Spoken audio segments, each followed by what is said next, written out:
Good evening din. Morning so much. Thoughts on AKAP. Ayan na naman tayo sa AKAP. Alam mo ba nung isang gabi, Mr. Seron? Ikaw ba yun? Hindi, no? Natanong na ako tungkol sa AKAP na yan. Okay. Well, I cannot say anything about AKAP. For once, I am from the organization. No? So, kasi A is for letter A is for all, diba? Muning so much, no? So dun pa lang sa letter A, hindi man agreeable ang lahat na letter A is all, diba? All caps are blank, diba? Natanong ako nung isang gabi niyan or 2 nights ago nung ako'y nag-live din, no? Yun lang. So, I do not have any thoughts, no, about AKAP. Hindi naman sa wala, pero I refuse to make any comments, of course. Basta siguro ma-comment ko lang, not all. Not for letter A. A means all, diba? No, hindi naman. Kasi, sabi ko nga there are some, because it's getting into their system, no? But the organization is always and forever will do their best para maalis yung sinasabi nilang AKAP. You know what, Muning so much? Yung letter B na yan, ang daming ang meaning nung tinanong ko ng gabi. Basta ganun. The organization is trying their best. Of course, para maalis yung ganung isip. Actually, it's a wrong notion for me kasi nga, kung ang letter A ay all, nilahat mo na. Diba? Paano naman kami? Diba? Diba, Muning so much? So, salute you, ma'am. Hello, RB. Magandang gabi. Hi, Coach. Ed. Hello, General. Kamusta po? Loy, hello, good evening. And thank you so much for all those liking my live. We are now 6,000 likes and 18 viewers, no? So don't forget to top and share para meron tayong pag-uusapan. And sorry, paulit-ulit niyo pong sinagot niyan. First time to watch your live, sorry. No, it's okay. It's okay.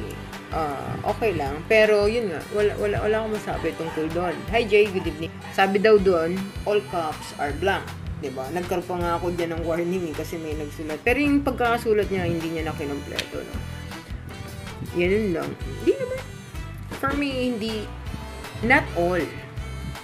Siyempre, konti lang yon, mangilan-ilan. May nagtanong nga sa akin about the bayaran naman tungkol sa PNP recruitment. Letter B din yun. Napakadaming negative ng B, no? So, sabi ko nga, if there's the so-called bayaran, kasi may nag-o-over. Siguro. Siyempre, tao lang yan. Pero, kung hindi naman kagatin yung offer mo, masama pa rin. Doon pa rin papasok yung, maling isip, no? Kasi na-deny, di ba? Hearsay lang naman. I'm not in any authority to make any comment on that. Di ba? So, sabi ko lang, kung ito lang ang akin to those who are listening right now about the PNP recruitment bayaran na tinatawag, no? If you are not qualified, then don't apply.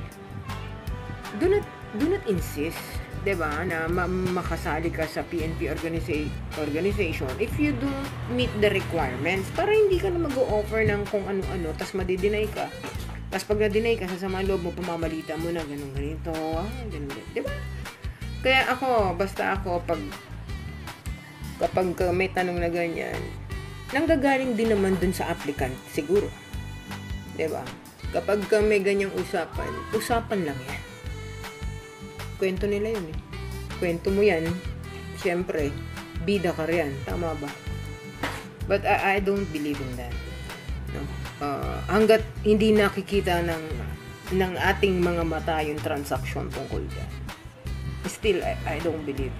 Basta ganyan, ayaw kong i-entertain yung mga ganyan as much as possible. Well, just sharing, no? I don't have any ano naman na any gripings on that question. Wala yun.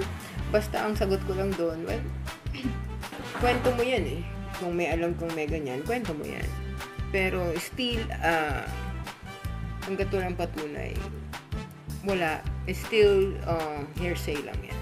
Okay? Basta, if you're not gonna meet the requirements or PNP requirements, then do not apply. Do not insist to be one para hindi ka mahihirapan. Di ba? Yun lang. Yung mga nagtanong na ganung tanong. Well, doon naman sa akab ni Muning so much, wala lang. So, hindi lahat still. No? Magkano po tuition sa forensic po? Parang bala ko po mag-enroll. Mag-enroll ka na. Kayang-kaya mo yan. Ring my bells. Enroll lang. Marami namang ways. Ikaw ba'y talagang papasok ngayon? No? About the tuition fee, I do not have any idea kasi. No? About tuition fee. Kasi, di ba ang kada school, iba-iba naman yung tuition fee. Di ba? So, depende. So, ganun lang. Hi, ma'am. Good evening. Kamusta na po? Kamusta sa'yo? Oh, hi, Topper. Kamusta ka dyan sa forensic group? Diba? Meron tayong taga-forensic group na nandyan. Hello, Miss J. Kamusta na? Okay, it's been a long time ba? Hindi naman masyado. Oh, busy ka. Doctor of Education po here, Coach. Nice to see you po. Magandang gabi po sa'yo. Doctor na general pa. Okay, and I do hope I'm making sense answering those questions na nakapila dito sa ating mga viewers. Thank you so much for being with me. General na, Doctor pa. Okay? Nice to see you po. Nice to see you there also. May subject po kayo sa first year, BFSC sa LPUB. Happy shopping at your service. Ang haba naman ang pangalan mo. Happy na shopping ka pa dyan na may service pa, no? Are you one of the students of forensic science in LPUB? Happy? Before I answer your question, are you enrolled? Anong advice mo sa may balak mag-enroll for the next year? Kasi gusto ko talaga mag-forensic. Okay, ang advice ko rito, kung anong gusto mo, yun ang sundin mo. Okay ba yun? Ring my bell? Huwag mong balakin kasi habang nasa balak pa lang yan, habang nasa plano mo pa lang yan, hindi mo yan matutupad. Okay? So, ang advice ko sa'yo, yung balak mo ay i-go next year or ngayon o kahit kailan, basta i-goal mo. Diba? Kailangan ginogol natin yung isang bagay. Hindi yung puro plano, puro balak. Okay? So, ituloy mo yan. At yan pala ang gusto mo talaga, then go. Alpha 6, magandang gabi sa'yo. Good evening. Thank you for ring my bells. Thank you so much. Thank you din sa'yo. King. Hey, King, magandang gabi sa'yo. Okay, Alpha 6, good evening. Okay, so any more who'd like to ask some questions? Okay, so Topper 15, where are you assigned now? No, where are you now? So, sa Krame ka ba? Very good na yung career mo dyan, no? Hi, ma'am. Meron pong intro to forensic science. Oh. Very good. So, intro to forensic science. Very good. So, at least, may introduction agad pagpasok mo lang. Because you will be taking forensic science course for about 3 years only. So, ang pasok ng major courses mabilis. Tama? Happy? So, at least on your first year, meron ka agad major subject. Okay? So, salang agad. Okay? Very good yan. Hi, ma'am. Tanong ko lang po. Graduate po ako, cream. Ma-recreate po, ma'am, ibang sub. Hindi ko ata naintindihan yan. Ulit tayo, Heren. Heren me? Ano ba yan? Hi, ma'am. Tanong ko lang po, graduate po ako, cream. Ma-recreate po, ma'am. Graduate ng cream. Baka makre-credit yan ah. Can you please paraphrase your question, Heron me? Kasi para sure ako dun sa isasagot ko sa'yo. Yes, ma'am po. Okay. So, okay ka na dyan, topper, no? And you are with Jean sa Pitanan. Tama? Jean is a very good friend of mine. Turing ko dyan ay pamangkin. Ha? Kaya, alam mo na. Hindi po ba kayo forensic pathologist? Parang kay Fortune. Hindi po. Ako ay simpleng nilalang lang. No? Simpleng nilalang lamang. Ako po ay graduate ng Bachelor of Arts in Economics. Then I took another course, double degree. I took a Bachelor of Science in Criminology. Then I worked for PNP Forensic Group for straight. Walang lipatan ng assignment for 24 years. And I am not a doctor. I am not a forensic pathologist. But I am, and I concentrated my career in crime scene photographs, to which I am a subject matter expert of all forensic subjects now while teaching. I am a forensic photographer also, no? So, yun ang aking field of expertise. Si Dr. Fortune po, isa siyang doktor at isa siyang forensic pathologist. Okay? Magkakaiba po yun. Magkakaiba po kami ng field of expertise. Okay?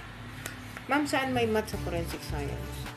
Saan may math sa forensic science? Of course, you'll be having your math.